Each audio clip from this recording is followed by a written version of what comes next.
bari'ee yoo dhihe rafee yooniin ka'ee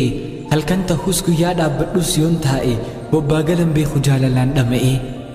jaalalaan boojitee onnee tiyya guutuu eegasi jaalattee waan biraan agartu suma jettee waan biraan hawwitu maqaa kan kee yaamte hoggaaniif dhahattu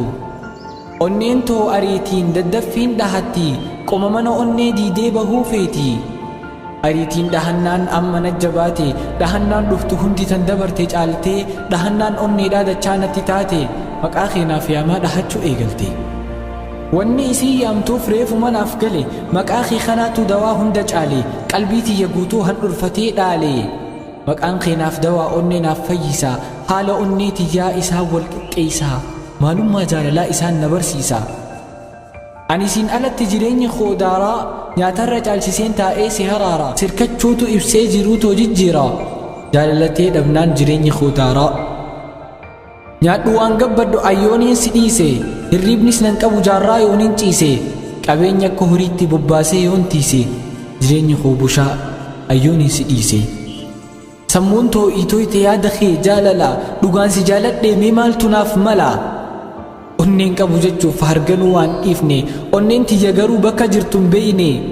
jaalalaan muuhamee an sirraa qabame idaaf halgaddarra arra natti cime jaalalateetiifiin halkan leelii ta'a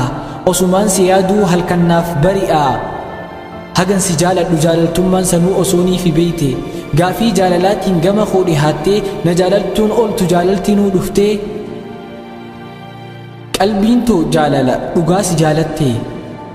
garuu hojiin tiyya sossobdee nagante isiin si jaalachuuf sharxii hunda guuttee shira lubbuun xaxxeen hojiin too nagante siyyooniin wal dhabe ammaafiin jiraadha sirraa yoon fagaadhe mee eenyuun jaaladha gaddaaf gammachuu too eenyuttiin himadha bartanaafiin hogguu sirkachuu filadha ansi muufachiifnaan gammachuu wal dhabe guyyaan dukkanaa'ee jireenyi naddabee jaalallee koo aarsee jettee ofitti aartee onneen too urattee gaddaan dhiiga yaafte